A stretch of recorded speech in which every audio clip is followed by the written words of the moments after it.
देखिएगा, ये हमारा थर्ड वीडियो है कॉम्प्लेक्स वेरिएबल का।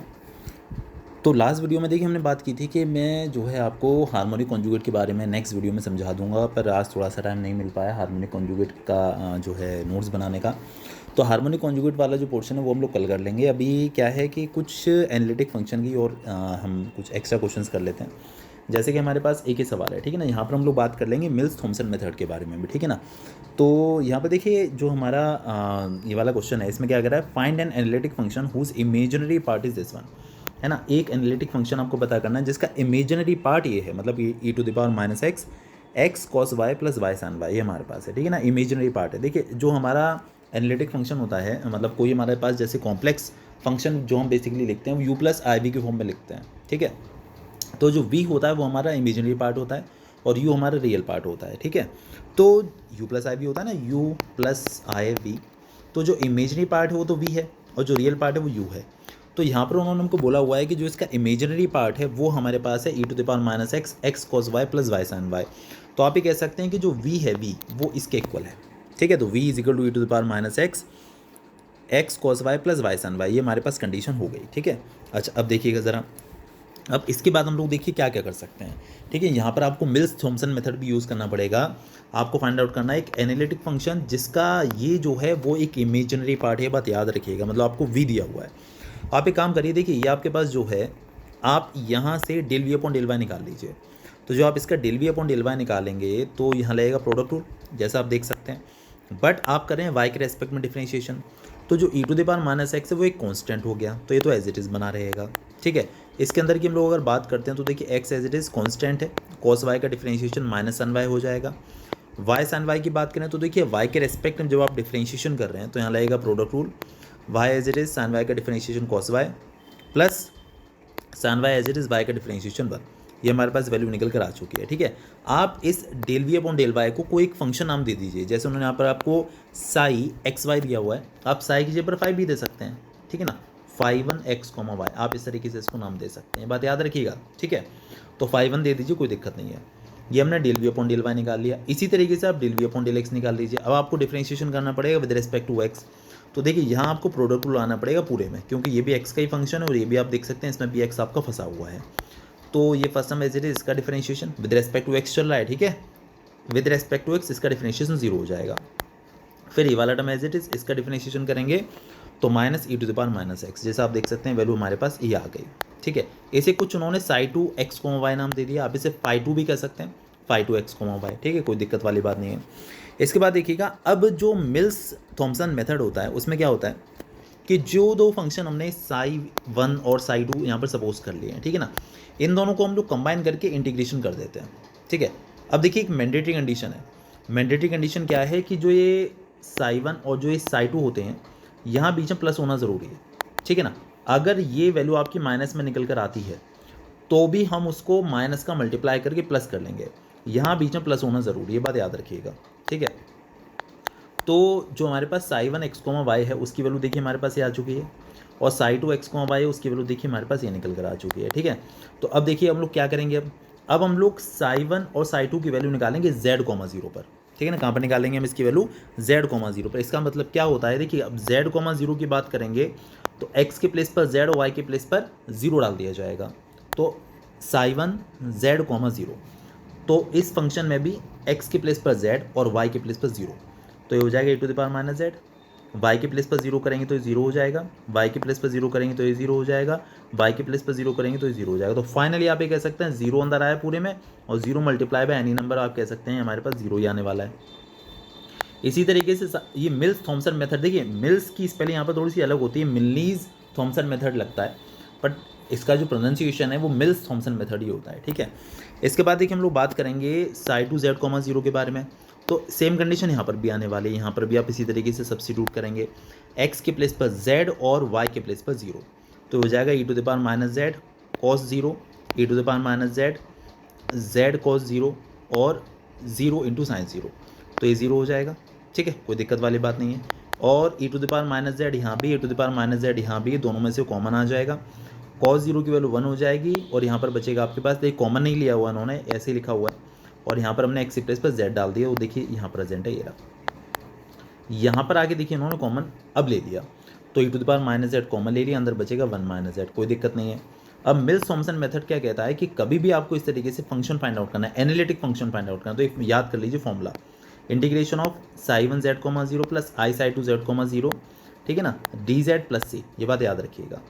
तो साई 1 जेड कोमा 0 के लिए आप देख सकते हैं आपकी 0 आई थी, ये रही, plus i psi 2 z comma 0, तो आई का मल्टीप्लीकेशन करके लिख दीजिए, आई मतलब आयोटा ये रहा 1 minus z e to the power minus x d z plus c, कोई दिक्कत वाली बात नहीं है।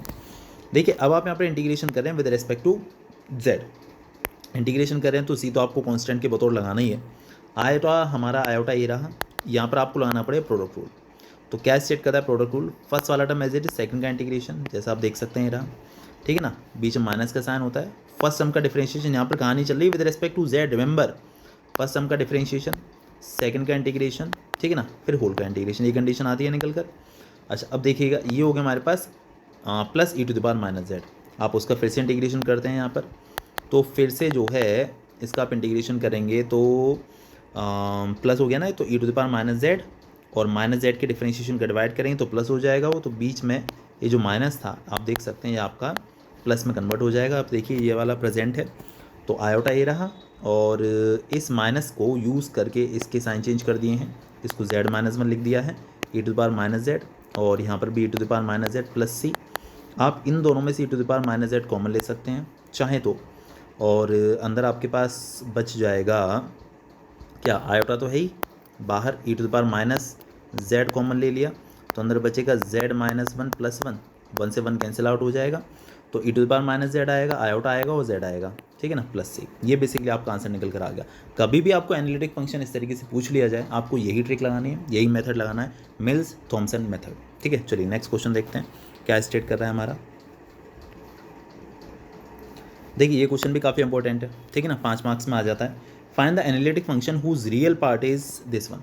देखिए यू प्लस आई भी हमारा जो फंक्शन होता है, यू उसका रियल पार्ट होता है, वी उसका इमेजिनरी पार्ट होता है। तो हमको यू दिया हुआ है e to the power 2x x cos 2y minus y sin 2y, ये हमारे पास यू है, ठीक है। अब देखिएगा ज़रा, अब हम निकालेंगे del u upon del x पहले, तो सबसे पहला हमारा काम, ठीक है ना।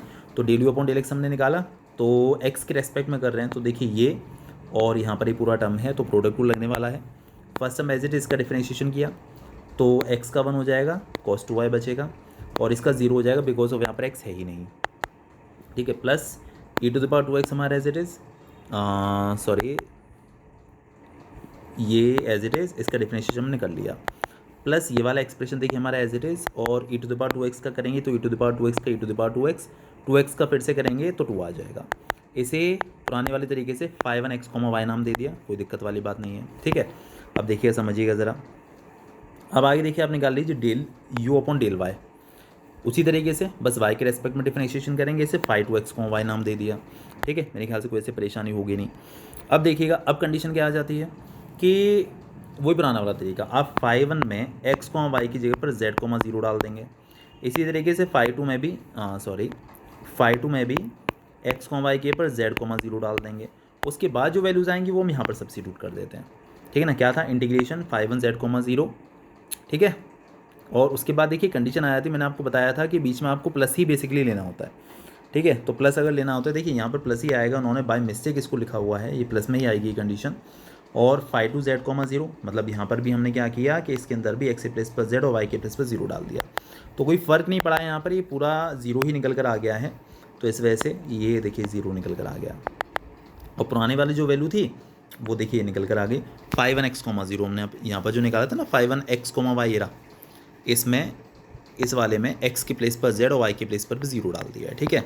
और इसका कर दिया इंटीग्रेशन कर दिया नॉर्मल तरीके से जैसे करते चले आए।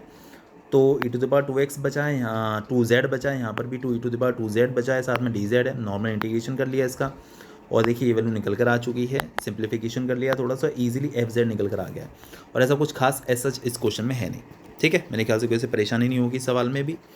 इसके बाद देखिएगा आगे बढ़ते हैं हम लोग नेक्स्ट क्वेश्चन पर।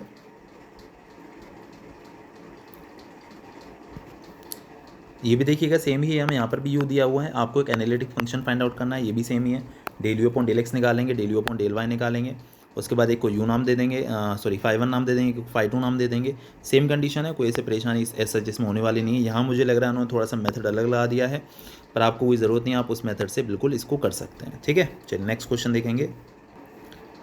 देखिए conjugate of the harmonic function, इसके बारे में मैंने अभी आपसे बात नहीं की, मैं बोल रहा हूँ, मैं कल इसकी नोट्स बनाकर आपको समझाऊंगा।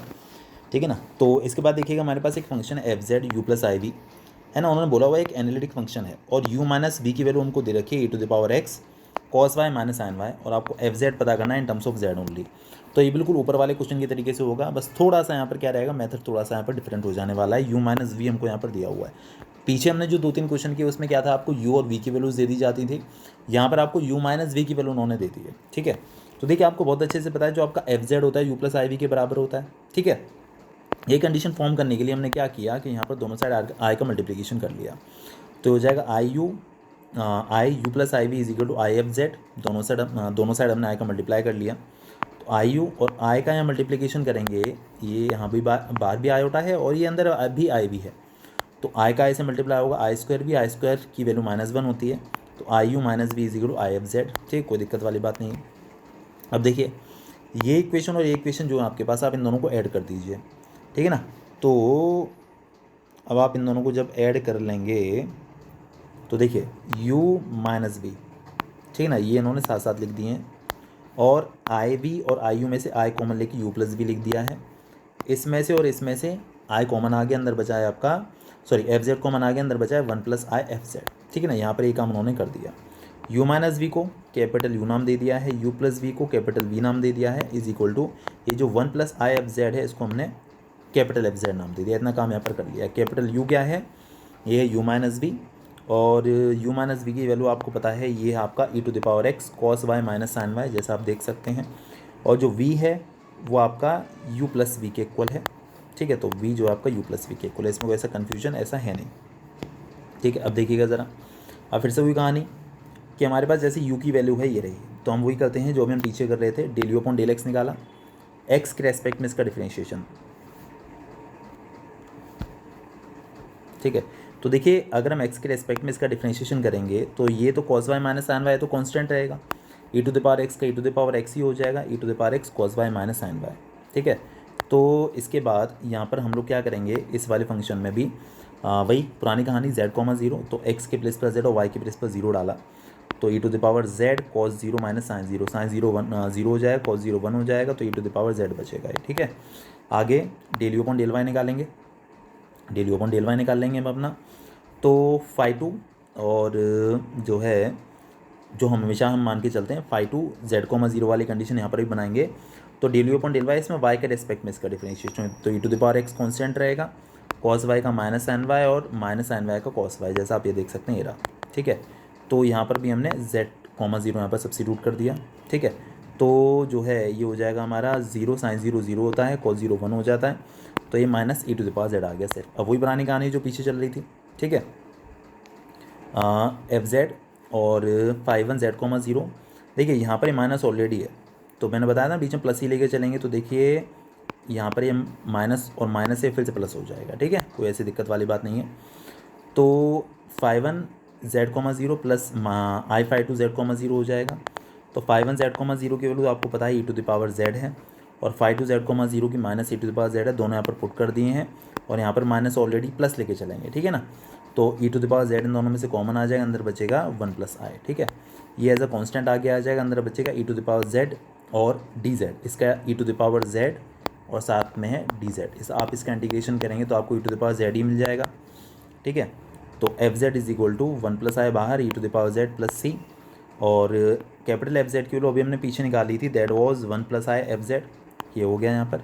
अब देखिए आप यहाँ से एफ जेड निकाल सकते हैं, 1 प्लस आई का यहाँ पर डिवीजन ले लीजिए, तो आपको मिल जाएगा 1 प्लस आई का यहाँ भी होगा, यहाँ भी होगा, ये हो जाएगा 1 प्लस आई e⁻z अपॉन 1 प्लस आई प्लस सी अपॉन 1 प्लस आई, तो ये एज इट इज़ बना रहा है, यहाँ पर इससे कैंसिल आउट हो गया, तो बाकी हमारा ये आंसर हो गया। मेरे ख्याल से कन्फ्यूजन नहीं उसमें होगा नहीं।